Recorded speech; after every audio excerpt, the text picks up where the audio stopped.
All right, good morning, traders. Today is June 24th, 2024. Thank you for being here. I want to thank everybody in digital land out there on YouTube and Rumble and Facebook, Instagram. Everybody, thank you for being here. Thank you for subscribing. I appreciate all the kind comments. Thank you. My SPY pivot this morning remains at 546. Above it, I'm a bull. Below it, I'm a bear. SPY closed with a 2-hour downtrend and a 10-minute bullish cross. So didn't have an uptrend or a downtrend, just a bullish cross at the very end of the day. SPY, QQQ, FNGU, and Diamond Dow are all in uptrends, while IWM remains in a downtrend. SPY, QQQ, and FNGU closed with lower highs and lower lows inside their bullish traps over the 17 EMAs. IWM made a lower high and a lower low, closing under a bearish trap underneath the 17 EMA, still in a downtrend. Diamond Dow made an inside day, closing over the bullish trap over the 17 EMA. Silver and gold, both in uptrends, both made bearish engulfing moves, closing their daily candles under their bullish traps under the 17 EMA. USO and UNG remain in uptrends. USO made an outside day, closing over a bullish trap above the 17 EMA. UNG made a lower high, lower low, closing under a bearish trap under the 17 EMA. US dollar index still in an uptrend, closed near the 105.85 area. All right, let's take a look at some charts. Good morning, Chandru and JW. All right, let's crank this up, move this out of the way, move this out of the way, and slide this over.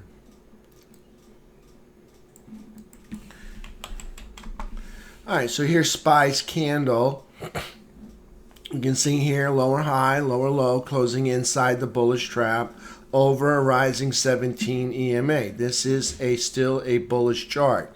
2-hour trend, we had a 2-hour downtrend when we closed Friday. So we are in a 2-hour downtrend. I'm looking for a 10-minute downtrend. When we close, let's take a look at the 10-minute chart. And you can see right there, we just had a cross at the very last moment. All right, so we kind of in a downtrend, but we just have a bullish cross right there. And you can see with the price action in the overnight and just prior to the close, we wound up with some higher lows, higher lows, higher lows. Got a higher low here, made a higher high. Another higher low, made a lower high. So looking more like a 10-minute downtrend. Now, lately it's been gapping down and moving over to the right. Gapping down and moving over to the right. So we have a big block of consolidation right through here. Right in there, okay? 546 is my pivot this morning. Above 546, I'm a bull. Below it, I'm a bear. I'm looking for a 10-minute downtrend. I'm looking for red erases green as an entry. Above 546, I'm looking for green erases red as an entry. All right, so we got a big bear flag. Can't see the bear flag, but if you draw in the flag post, starting from, let me get my tools out here. And, okay, if we start with a flag post, not quite the one I wanted, right there. So there we have a flag post coming down, and you can see consolidation over to the right. Typically on a move like that, it's down, over, and then down. All right, so we'll see what happens. All right, so down, over, and then typical move is to the downside. We'll see what happens. The dollar is retracing this morning In other words, it's gotten a little bit bearish. It's got a red candle. It's not doing any bearish engulfing yet. I don't know. I haven't looked at it in the last 10 minutes. But you can see that would inspire the bulls to get bullish if they wanted to. So here's the all-time high anchored VWAP. You can see on that bearish engulfing candle right up there. I planted it up there, and you can see it lines up with the pivot. 546. So anytime I see anytime I see price action up over the all-time high anchored VWAP, that's an indication to me that money is still getting pumped in to the market. So I want to be a bull above that all-time high anchored VWAP. All right, so if it's up there, I'm looking for green erases red as an entry to get bullish to the long side. So there's SPY this morning. Again, we got this big bear flag consolidation. Looking for a breakout to the downside. Targets for the downside are going to be, well, 543, which was the overnight low. And then the bottom of this consolidation right through here. Okay, all of this consolidation right there. So I want to see him probably go after this breakup candle low here, here, or here. Probably this one. We'll take the hourly chart and we'll take a peek at where the breakup candle low is. So I'm going to skip over to, here's the hourly chart. And not quite a breakup candle low. Let's take a look at it on the 2 hour. Well, right about here. So about 539.96, roughly 540. They get below 540, we're looking at an open gap down here. All right, so if they get below 540 today, we have an open gap, and they may just decide to fill it. If they come into it and do not spike into it, and there's still plenty of day left, it's a good chance that they perform a thriller trade near the end of the day to go ahead and fill the gap. And that would take them down to this level right here. Looks to be about 536.75, right around there. We'll see what happens with SPY today. All right, markets have technicals have not been good. We'll review those in just a second. Let's go to QQQ. QQQ, we'll hit it on the daily chart. Again, kind of the same candle, but just a different color. Lower high, lower low, closing inside the bullish trap over the rising 17 EMA. QQQ still in an uptrend. FNGU, same deal. Lower high, lower low, closing inside the bullish trap over the 17 EMA. Still in an uptrend. All right. Diamond Dow. So Diamond Dow started a new uptrend after taking out this high right here. All right, so Diamond Dow started the uptrend, but for the daily candle for Friday was an inside day with a lower high and a higher low, closing over a bullish trap over the 17 EMA. So Diamond Dow now in an uptrend, producing a higher low and a higher high. Okay, so that's what puts it in an uptrend. Let's take a look at IWM. IWM still in a downtrend. Okay, we've got lower highs and lower lows, and then lower highs and more lower lows.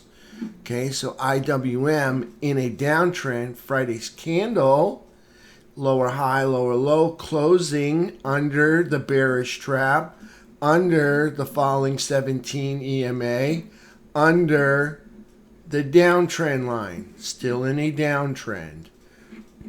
Take a look at our technicals for Friday.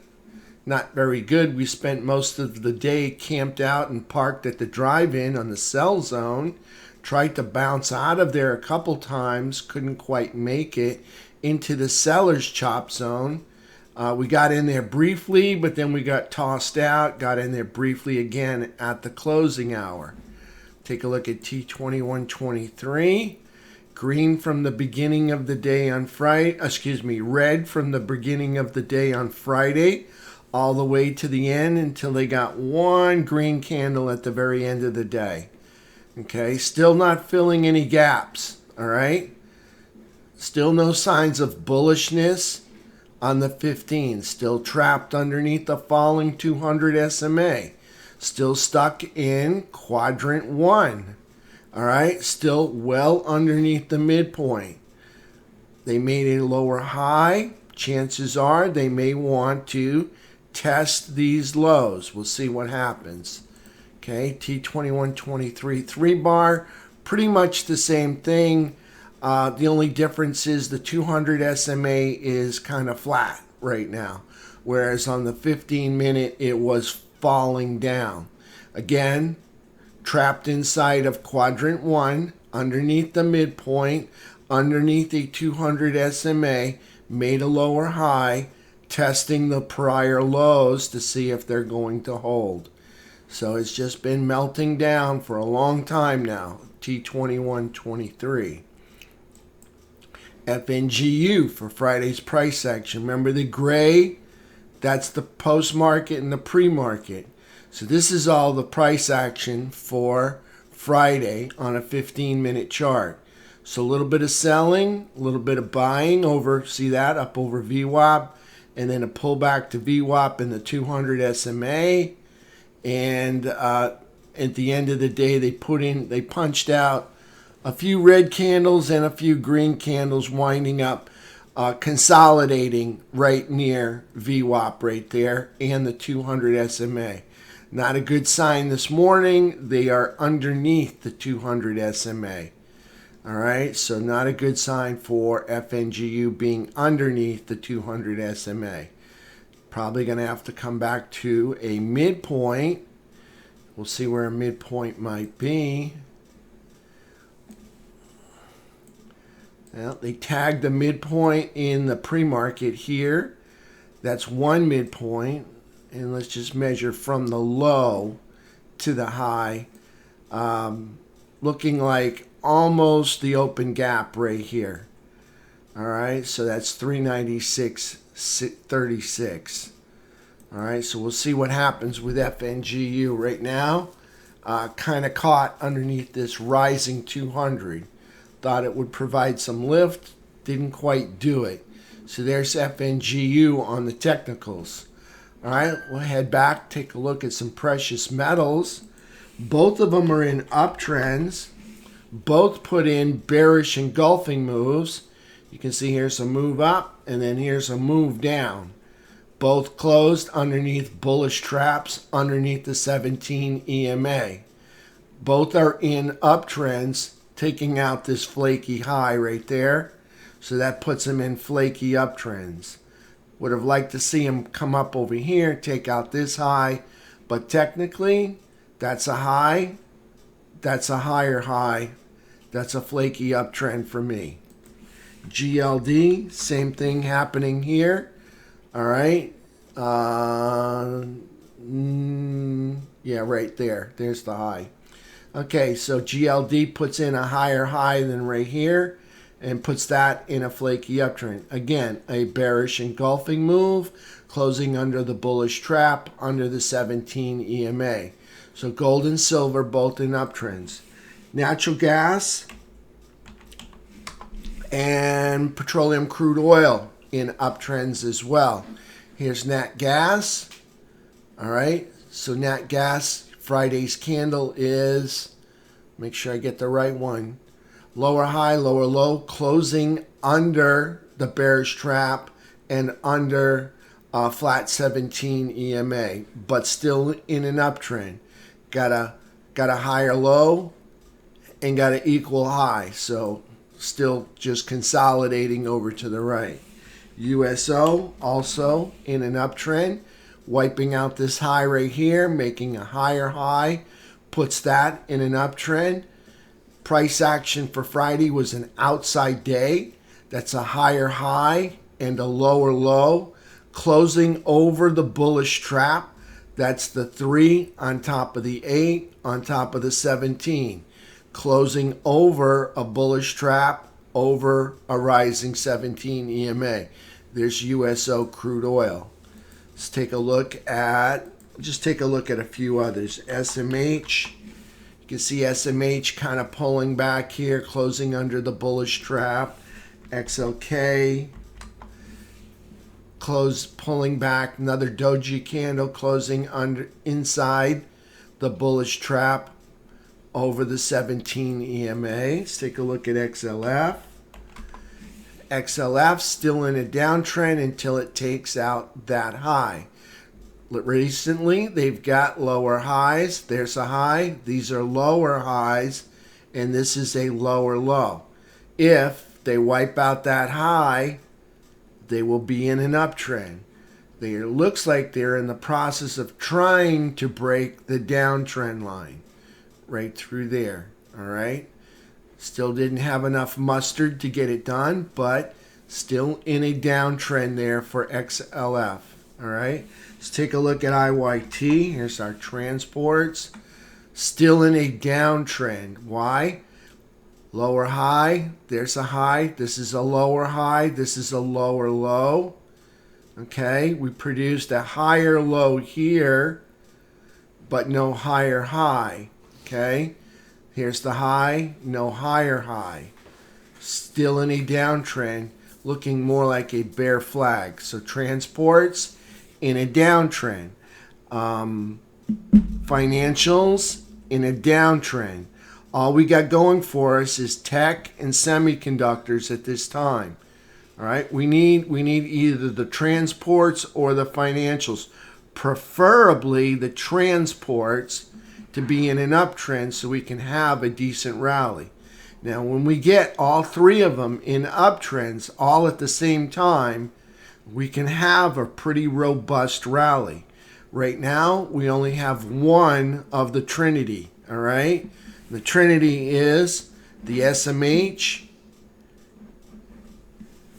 the IYT, and the XLF. All right, we need two of those three at least to get going for a nice uptrend. Right now, we've big cap tech has been carrying the ball for the last 2 weeks. So there's IYT. Let's take a look at our economic calendar. If I can dig it up here.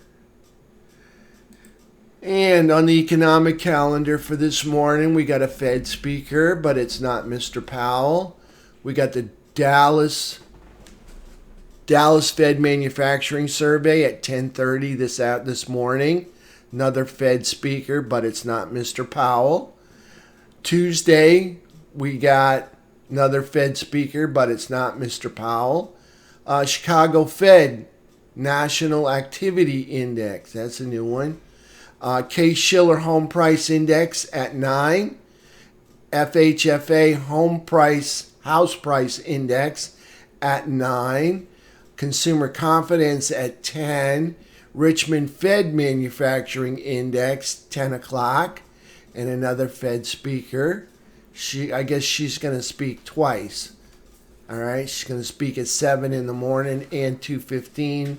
But again, it's not Mr. Powell. And Mrs. Cook's going to speak also at noon. Okay, some Fed speakers, but not Mr. Powell. So that's the one we want to listen to. Okay, NBA mortgage applications, 7 o'clock on Wednesday. New home sales, 10 o'clock on Wednesday. Petroleum report, 10:30, almost every Wednesday, almost, okay? And then Thursday, we have the main event. The main event is GDP at 8:30, okay? In addition to GDP at 8:30, that's the main event. Durable goods also going to report at 10:30. International trade goods, 8:30. Jobless claims at 8:30. Corporate profits at 8:30. And retail inventories advance. Not sure what that is. It's a new one for me. That's at 8:30 also. Wholesale inventories Advance, that's also at 8:30. A whole lot of stuff coming in at 8:30 on Thursday. And natural gas report, 10:30, almost every Thursday at 10:30. And no more Fed speakers there. Friday's pretty light day. Barkin's going to speak at 6:40 in the morning. I don't know who's up other than college students at that time and market makers. Okay, so personal income and outlays, 8:30. Chicago PMI, 9:45. Consumer sentiment, 10 a.m. And Bauman's going to speak again. Okay, and that's about it. Again, the main event is Thursday in the morning. So have everything wrapped up. That's the plan by Wednesday evening so that we can be flat or relatively well hedged for GDP. All right, so there's nothing here that can squash the bulls if they want to make a run. But I don't see it happening unless we get, well, the IWM in an uptrend or the dollar in a downtrend or transports in an uptrend. So I don't really see the bulls running. I see the bulls bouncing a little bit, but I don't see the bulls being able to make a run. It may materialize and set up this week and probably set up for Thursday with GDP at 8:30 in the morning. So I wouldn't be surprised to see things start to set up on Tuesday and Wednesday, and then when GDP comes out, we get a spike into the highs to check those highs for to see if they're going to hold us down or not. So we'll see what happens there. Okay, max pain for today is, well, it's juicing up. I'll go over to calendar. All right, so here's earnings calendar. Not much going on. Nothing that's going to move the markets. Again, that's why I'm saying the bulls have everything is in their favor if they want to get some work done. There's sunny skies out there if they want to get some work done because there's nothing to squash them.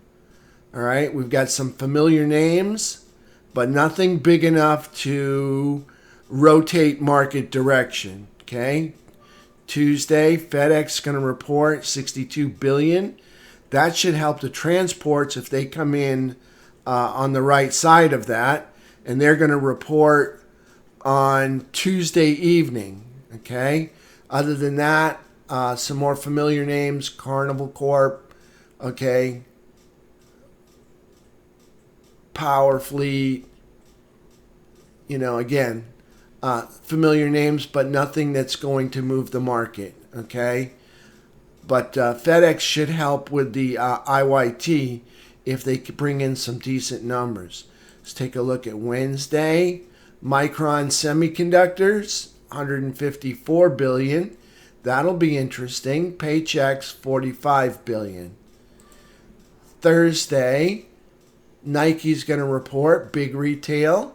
146 billion. It's not Amazon, but that's a nice chunk of change right there. They're going to report after the close on Thursday evening. So remember, Thursday is GDP day. All right, so they're going to report after GDP. Friday, Coca-Cola is still looking for the P&L. And that's it for Friday. And Monday, who do we got? Nothing really happening Monday and Friday. Thursday, we got Nike after the close. Tuesday, we got FedEx after the close.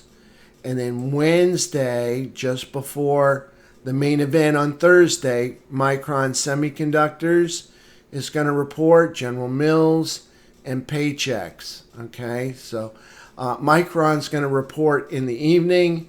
Paychecks and General Mills going to report in the morning, as well as Levi Strauss. All right, so again, some familiar names, but nothing there that's really going to move the markets. But FedEx would be nice to see them come in with some nice numbers. Maybe they could inspire the IYT to change direction and that happens Tuesday evening. So that may come in just in time on Wednesday to move price action in the other direction, set us up for GDP on Thursday. Usually we get a nice spike after GDP is reported. We've had some really good numbers in GDP. I don't know what they're going to be this time because the dollar has been moving in the upward direction most of this month. Okay, you can see from, let's just take it from, that's June 4th right there, June 3rd. Since it's been moving down since June, it's been moving up. But all of this has been moving down. So it all depends on what they measure with GDP. From April to May, the dollar has been getting weaker. And that should inspire pretty good numbers from GDP. Remember, GDP is what we take in as a nation, what we sell. It's the goods and services we sell to foreign countries, okay? That's what GDP is. So we'll see what happens with the dollar falling through April and May. That should be some pretty good numbers for GDP, all right? Max Pain for today, not that they'll probably go for it. It's doing it again. It was up there before. It's okay. We'll go to the other one. And Max Pain for this one. See if they can get up. Okay, so Max Pain for, well, that was June 21st. June 24th, they don't have Max Pain, but they do have the put to call ratio, which is 2 puts to every call. All right, so Max Pain they're saying is 547. All right, so that would mean they would have to get up over the all-time high anchored VWAP to go up there and hit Max Pain at 147. All right, traders, you guys know the marching orders. We're looking for SPY under 546. We're bears. Over 546. We're bulls. Green wipes out red. Over 546 is an entry. Red wipes out green. Under 546 is an entry for the downside. All right, I'll take questions in the room. And if not, I don't have any questions. I want to thank everybody out there in digital land and everybody here in the room right now. And I'll go ahead and render my video and get it all posted up. Good morning, Gilbert.